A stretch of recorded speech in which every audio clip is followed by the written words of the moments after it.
বাংলাদেশ জাতীয় দলের দুই তারকা ক্রিকেটার তাহিদ হৃদয় এবং শরীফুল ইসলাম কোটা আন্দোলন নিয়ে মুখ খুলেছেন। সামাজিক যোগাযোগ মাধ্যমে নিজেদের মত প্রকাশ করেছেন তারা। তাহিদ হৃদয় জাতীয় ক্রিকেট দলের তারকা ব্যাটার এবং ঢাকা বিশ্ববিদ্যালয়ের লোক প্রশাসন বিভাগের শিক্ষার্থী।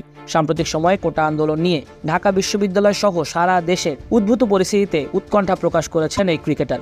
পেশাদার ক্রিকেটার হলেও প্রিয় শিক্ষা প্রতিষ্ঠানের সংকটময় মুহূর্তে অন্য সবার মতো তিনিও উদ্বিগ্ন।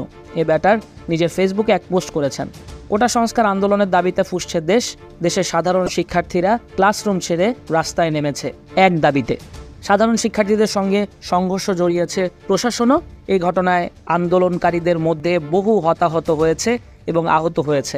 বিশেষ করে নারী শিক্ষার্থীদের উপর হামলার ঘটনায় সামাজিক যোগাযোগ মাধ্যমে নিন্দার ঝড় বইছে। হামলাকারীদের শাস্তি সহ শিক্ষার্থীদের নিরাপত্তার দাবি জানিয়েছেন বিভিন্ন শ্রেণী পেশার মানুষ।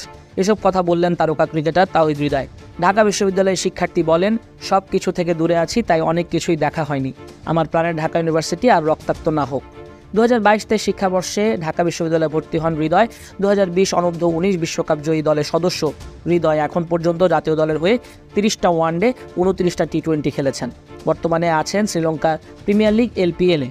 তিনি সেখানে খেলছেন ডাম্বুলা সিক্সার্সের হয়ে।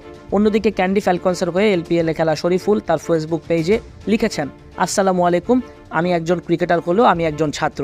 আমি চাই না আর কোনো ছাত্রছাত্রীর রক্ত ঝরুক। তবে জুনিয়র ক্রিকেটাররা মুখ খুললেও সিনিয়র ক্রিকেটাররা মুখ খোলেননি। সবাই এ বিষয়ে নীরব আছেন। হয়তো সামনে মুখ খুলবেন অনেকেই।